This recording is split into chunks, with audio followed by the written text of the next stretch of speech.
Hello and welcome to Byju's IAS. Let's take up the analysis of today's The Hindu newspaper by looking at an editorial from page number 6 of the Delhi edition. This editorial deals with a recent decision of the Supreme Court related to the powers of the Legislative Assembly.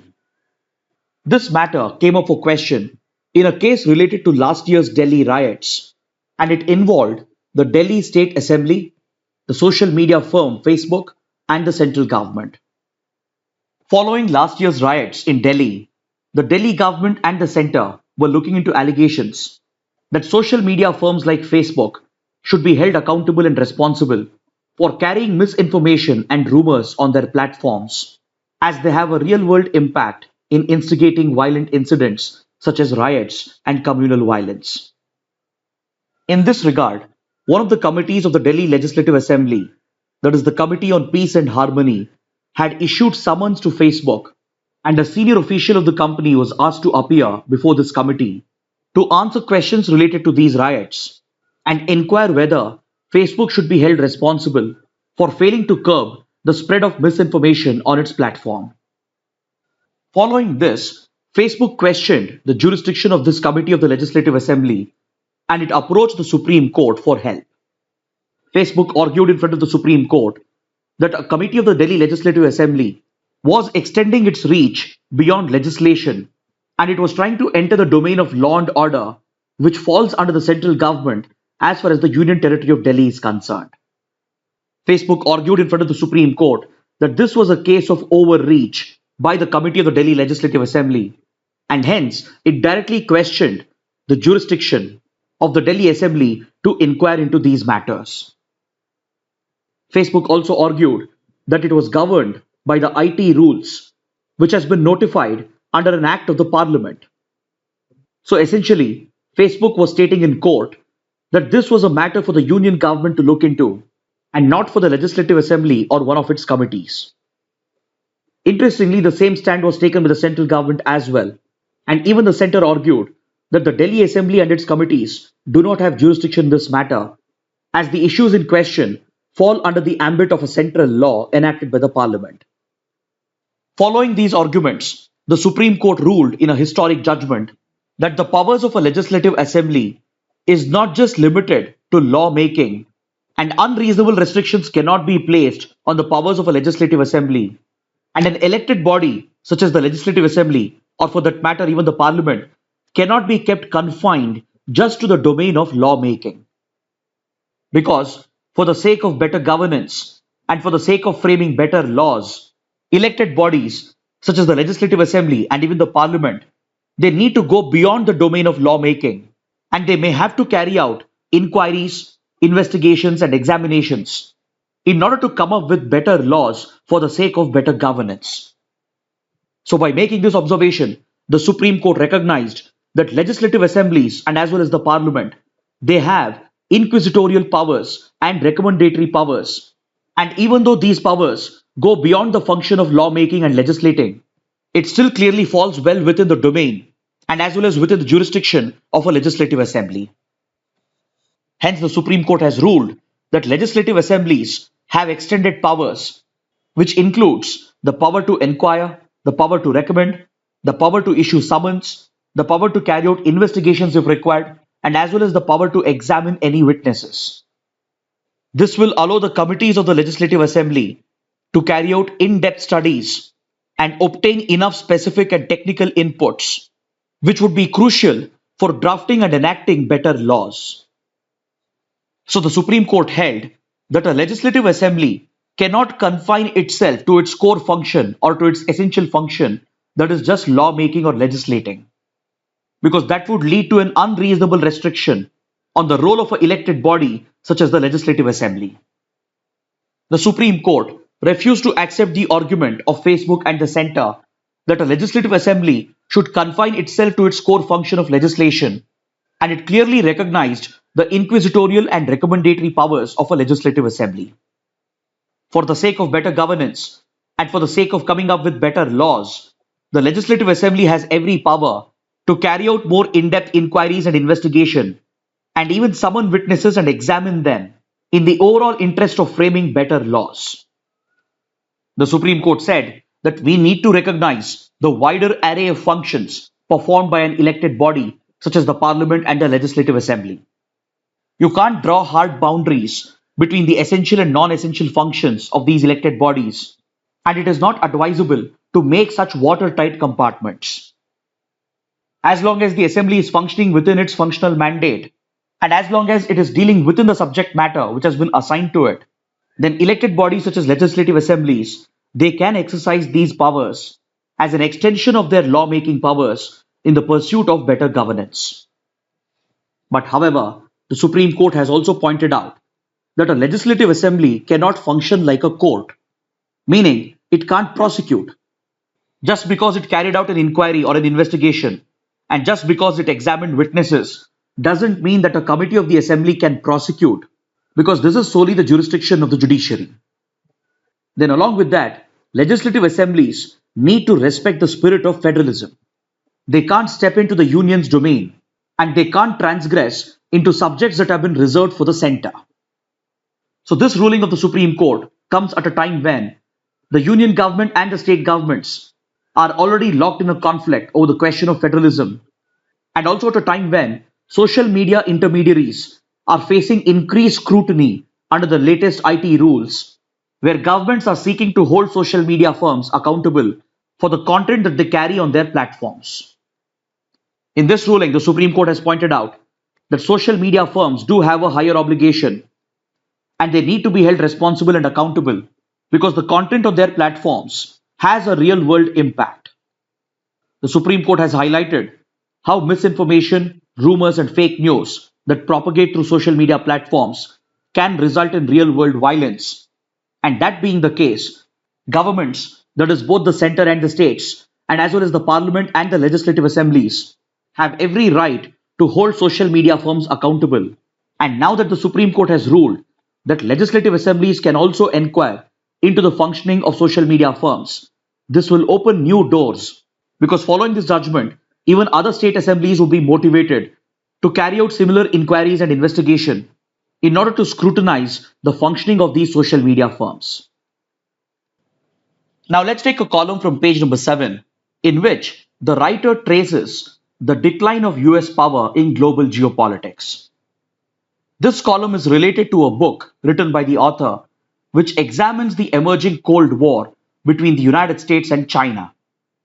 In the related article, he examines the changes that US foreign policy has undergone with regard to its philosophical underpinnings, and in the process evaluates two very important schools of thought in international relations. He brings out the differences between two dominant philosophies in international relations, that is, the differences between the realism pragmatism school of thought and the idealism school of thought. See, under the realism pragmatism school of thought, the first assumption is that the nation state, that is the country, is the principal actor in international relations. Other bodies and entities exist, such as individuals and organizations, but their power is limited. Whereas the nation state, that is the country and its government, they are the principal actors in international relations. The second assumption under this school of thought is that the state is a unitary actor. National interests, especially during war, lead the nation state to speak and act with one voice, and the sole pursuit of this nation state is the protection and promotion of the country's national interests at any cost. Under this school of thought, it is also assumed that the decision makers, that is the leaders of the government and the diplomats, are rational decision makers leading to the pursuit of the country's national interests. Under this school of thought, taking actions which could weaken the state or which could compromise the national interests of the state, they are not seen as rational steps.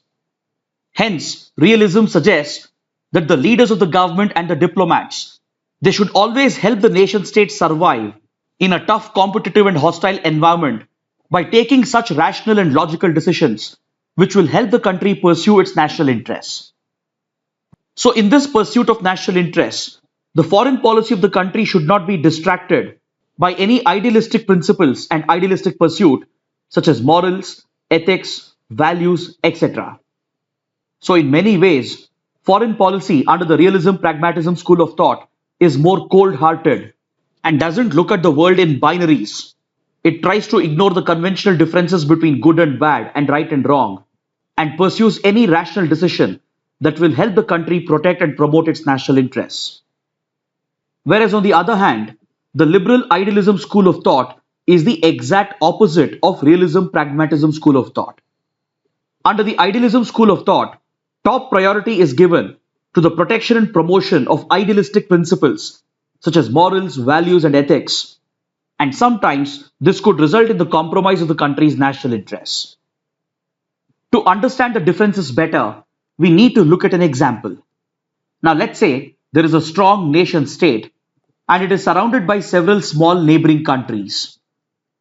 Now, let's say in one of these small neighboring countries, a military dictatorship rises to power and starts carrying out gross violation of human rights by oppressing its own citizens. So, in this situation, naturally, there would be an outcry of sympathy in the large nation state, and the people of this country would expect the government to act on moral grounds and exert pressure on this country and this military dictatorship in order to prevent the violation of human rights.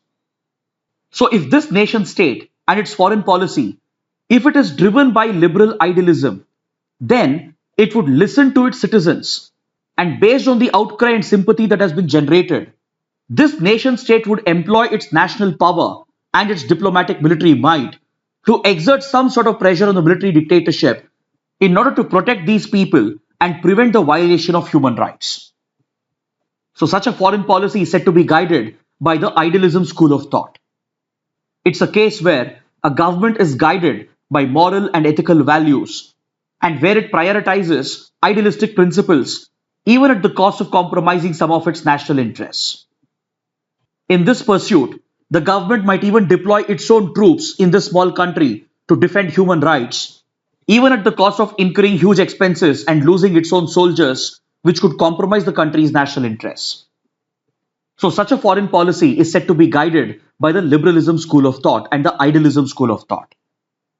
On the other hand, in the same situation, if the nation state is guided by realism and pragmatism, then it might look to protect its strategic relations with this small country as a part of its pursuit of national interests, and even at the cost of allowing human rights violations, it might seek to build relations with the military dictatorship. Now, let's say, for example, this small neighboring country is critical for the security of this nation state. In such a scenario, if the leadership and the foreign policy is guided by realism and pragmatism, they will choose to ignore the public outcry and even ignore idealistic principles such as moral and ethical values, and they would treat the internal situation of this country as external to this nation state, and it will choose not to directly interfere in the internal situation. Instead, it might seek to build relations with this military dictatorship in order to protect the security and strategic interests of the nation state first. So essentially, under realism pragmatism school of thought, the leaders and the government, they are looking to protect the country's national interests first, even at the risk of not doing anything in the other country where human rights might be grossly getting violated. So strategic thinkers and foreign policy practitioners, they subscribe to these schools of thought. And while liberal idealism is advocated by several leaders, such as Barack Obama, Rajiv Gandhi to an extent, even Nelson Mandela to an extent, at the same time, the realism pragmatism school of thought has also been advocated by several thinkers and practitioners. For example, India's Kautilya or Chanakya was a strong advocate of realism and pragmatism in foreign policy. He has clearly documented his thoughts in his treatise, the Arthashastra. Another leading advocate of realism and pragmatism is Machiavelli, and he clearly documents his thoughts in his book The Prince, written in 1532. And he stresses that a leader's primary concern should be the promotion of the country's national security and national interests. So such a cold-hearted pursuit of national interests, even at the cost of violating principles and ideals, is often referred to as realpolitik. Machiavelli stated that in order to successfully perform this task, the leader needs to be alert and cope effectively with internal and as well as external threats to his rule. He needs to be a lion and a fox at the same time. As a lion, he needs to exercise and display power whenever needed, and at the same time, he needs to employ the tools of deception like a fox in order to ensure the effective conduct of the country's foreign policy. In Machiavelli's view, the rulers should obey the ethics and rules of responsibility and not the conventional rules of morality and principles, which usually guides the average citizen. Average citizens are guided by very simplistic views of principles, such as morals and ethics. But these simplistic views should not guide the leader in his foreign policy, and he needs to abide by the ethics of responsibility in the strict pursuit of the country's national interests, and if required, he should not hesitate to use violence and influence and power in order to guarantee the survival of the state at any cost. Amongst modern practitioners of realpolitik, one of the most popular figures is Henry Kissinger, the former National Security Advisor of the United States, when he served the United States in the 1960s and 70s under President Richard Nixon. Amongst modern practitioners, he is said to be the one who popularized the philosophy of realpolitik, and even in the Indian context, leaders like Indira Gandhi, P.V. Narasimha Rao, and the others have often followed a realistic pragmatic school of thought in their foreign policy. For example, India's intervention in Bangladesh in 1971 was driven not just by idealistic principles to protect the human rights of the Bengali population, but it was also driven by the realistic pragmatic school of thought to exploit the situation in East Pakistan to India's advantage. Then also, if you look at India's policy towards Myanmar, it is entirely guided by the realistic pragmatic school of thought. Despite long years of military rule in Myanmar, and despite frequent violations of human rights, India often doesn't criticize the military junta in Myanmar, and India doesn't take a public stand on the internal crisis in Myanmar. Instead, we have even pursued close relations with the military dictatorship in Myanmar in order to protect India's national interests. Myanmar is crucial for India's internal and external security, not just to tackle the threat of Northeast insurgency, but also to tackle the threat posed by China. Keeping these national interests in factor, India has pursued a cold-hearted policy towards Myanmar, and we have chosen to ignore the internal situation in the country while we pursue good relations with the government in Myanmar. So this is a case of a nation state pursuing a realistic pragmatic school of thought in its foreign policy. So if these differences are clear, let's talk about the argument being made by the writer that the power status of the United States has declined significantly over the last 3 decades because it made a major mistake in abandoning its realistic pragmatic foreign policy and by switching over to liberal idealism driven foreign policy. The writer's argument is that during the Cold War era, that is between 1945 and 1991, the United States was driven by a realistic pragmatic school of thought which allowed it to emerge victorious during the Cold War without even firing a single bullet against the Soviet forces. He refers to instances of how the United States opened up to China despite their ideological rivalry.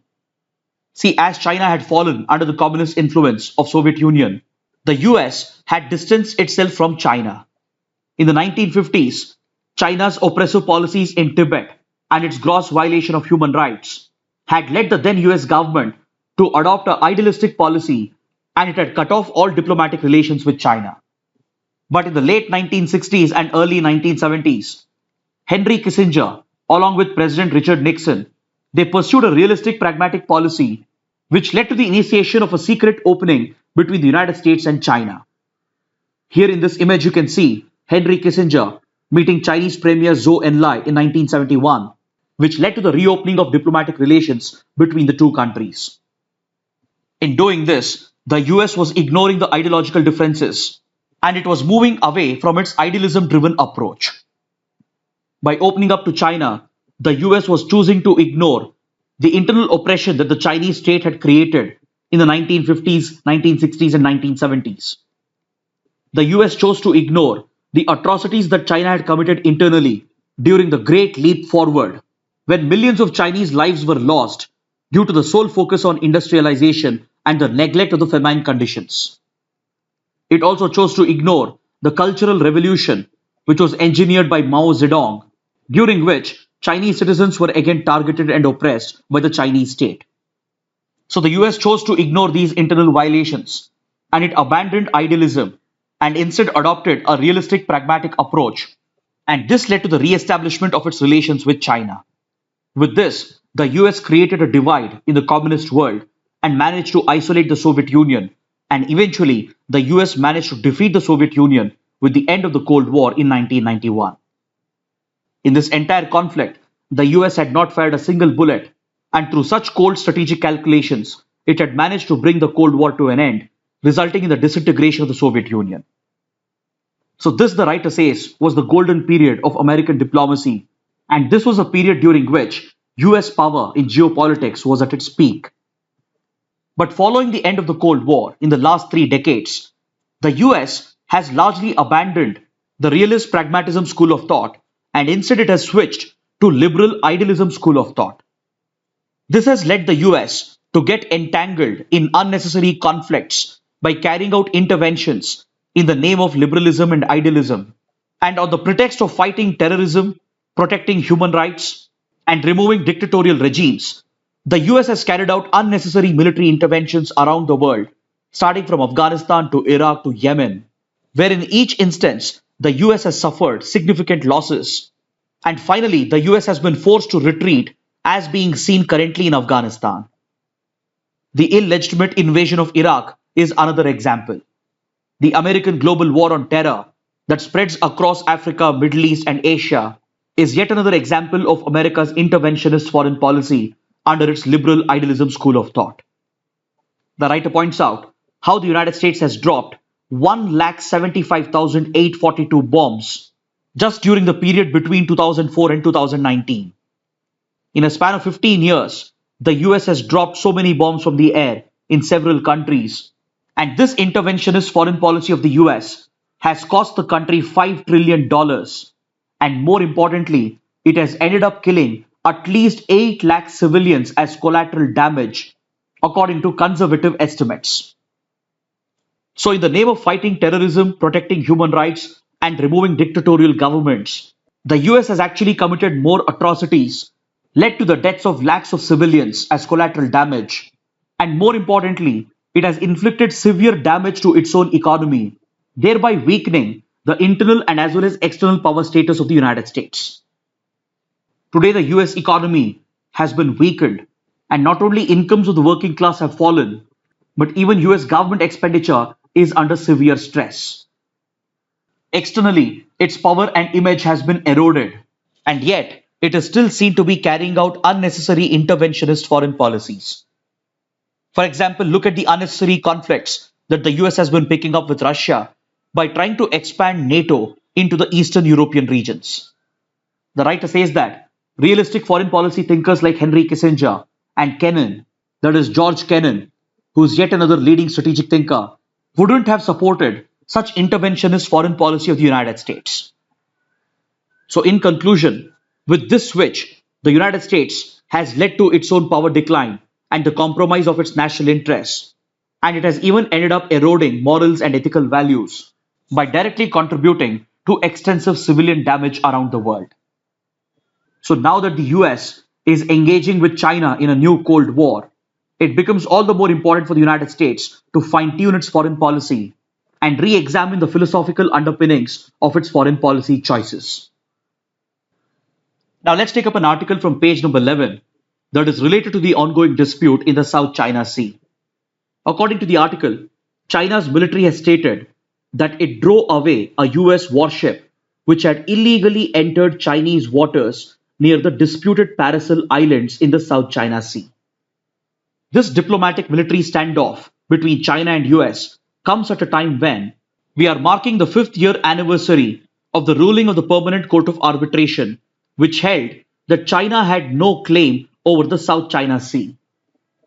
On the anniversary of this ruling, a US warship has attempted to enter these disputed waters to reassert the freedom of navigation, which is guaranteed as a fundamental right under the UN Convention on the Law of the Sea, which China has repeatedly disrupted in the South China Sea. See, this map depicts the conflicting claims in the South China Sea. South China Sea occupies a strategic location as it connects the Indian Ocean with the Pacific Ocean. Nearly 60% of the global trade passes through the South China Sea, and this water body is said to be rich in resources including hydrocarbons, fisheries, and precious metals and minerals that are found in the seabed. Since several years, this water body has been the source of dispute between China and several Southeast Asian countries, as they all have conflicting maritime claims in the region. See, maritime boundaries are decided as per the terms of the UN Convention on the Law of the Sea. This international law provides for a rules based order according to which coastal states are expected to resolve their maritime boundaries and respect the rights of the other countries and the international community. This convention also accords the freedom of navigation, that is, the right to carry out innocent passage in international waters. And this right is given as a fundamental right which cannot be disrupted by any state. As per the terms of the UN clause, these maritime boundaries should have been clearly drawn out in the South China Sea in a manner which is fair to every country. But China disputes the claims of all the other countries in the region, and it has made a unilateral claim over almost the entire South China Sea by drawing this U-shaped line, also known as the Nine Dash Line. It has claimed unilateral sovereignty over this entire water body by citing ancient historical records, which is clearly not in line with the provisions of the UN clause. So this has led to disputes over the ownership of key islands in the South China Sea, including the Paracel group of islands, and as well as the Spratly group of islands and the Scarborough Shoal. This has led China into a conflict with Malaysia, Vietnam, Brunei, Philippines, and Taiwan. And to further assert its claims, China has stepped up its military aggression by openly threatening the other countries and the ships that pass through the region. Back in 2016, Philippines, which was affected by China's unilateral claims, had approached the Permanent Court of Arbitration, which is designated to resolve these disputes as per the UN Convention on the Law of the Sea, and the Philippines directly contested China's claims over the South China Sea. In this particular case, the Permanent Court of Arbitration went into the details of the case, looked at the conflicting claims of these countries, and in a historic ruling, the PCA stated that China's historic right claims over maritime areas inside the Nine Dash Line have no lawful effect as they exceed what's entitled under the UN clause.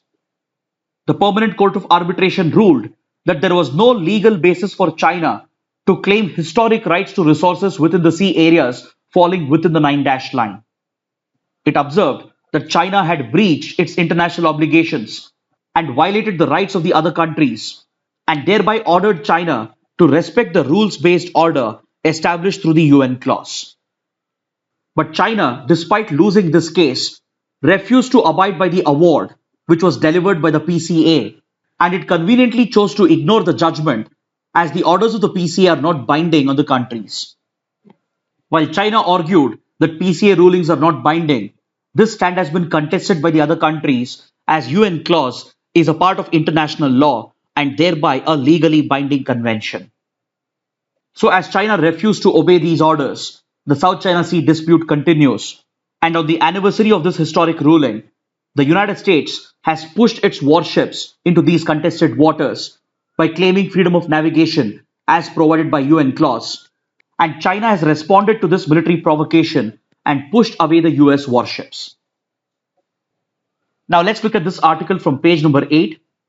India's foreign ministry has shifted its diplomatic engagement with key countries located in and around Afghanistan into a higher gear as the situation in Afghanistan continues to deteriorate rapidly.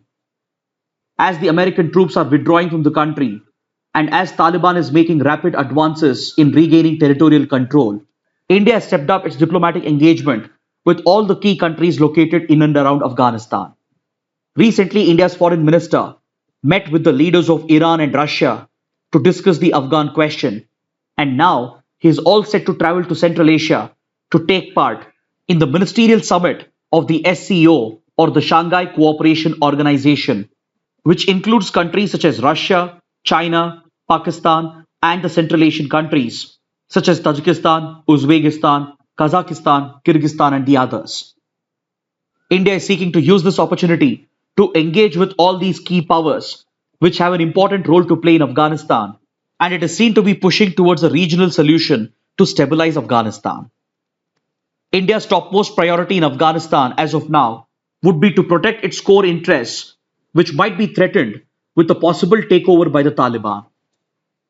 Along with discussing the developing situation in Afghanistan, India is also focused on trade and connectivity projects with Central Asian countries. And countries like Uzbekistan have shown interest in discussing the Chabahar port project of India in Iran. And they're looking to sign a trilateral deal involving India, Iran, and Uzbekistan to establish a trade and transit connectivity corridor, along with signing a preferential trade agreement. Uzbekistan has even shown interest to possibly include Afghanistan as well in the future under this deal in order to bring Central Asia closer to South Asia. Parallelly, Uzbekistan is also pursuing a deal with Pakistan to gain access to Pakistani ports, which would also help in connecting Central Asian resources with South Asian markets. Now let's look at this article from page number 1. Inflation remains above 6% in June. Retail inflation data that is based on Consumer Price Index or CPI has been brought out by the National Statistical Office. And for the second consecutive month, retail inflation has remained above 6%. In May, retail inflation hit a 6-month high of 6.3%, and for June, it has only declined marginally to 6.26%. High retail inflation has been noted in fuel and light, touching 12.7%, and even food inflation is on the rise. These high inflation numbers are a cause of concern at a time when growth has been hit by the second wave of the pandemic, and a consistent inflation in the range of above 6% is a cause of great concern for the RBI because this falls outside the target that has been prescribed to the Monetary Policy Committee of the RBI. The Monetary Policy Committee has been given a target to maintain inflation at 4% with a range of plus or minus 2%. But retail inflation has consistently remained high and has breached the 6% mark for 2 consecutive months. And this might end up forcing the Monetary Policy Committee of the RBI to reverse its accommodative stance in its monetary policy. Ever since the pandemic broke out, the Monetary Policy Committee has been favoring growth, and it has adopted an accommodative monetary policy by consistently reducing the rates, that is the repo rate, which happens to be the primary interest rate. But consistent high retail inflation, along with high food and fuel inflation, might force the Monetary Policy Committee to reverse its accommodative stance and start raising the repo rate again through its monetary policy. Now let's look at the mains practice questions. The first question. The Legislative Assembly does not only perform the function of legislating. There are many other aspects of governance which can form part of its essential functions, such as inquisitorial and recommendatory powers, which can be used for better governance. Comment. The second question. Examine the realist pragmatism and liberal idealism schools of thought in international relations. Consequently, trace how the switch in US foreign policy from the former to the latter has led to its power decline in global geopolitics. Kindly write an answer to these questions and post your answers in the comment section below. So this concludes our discussion for today. Thanks for watching.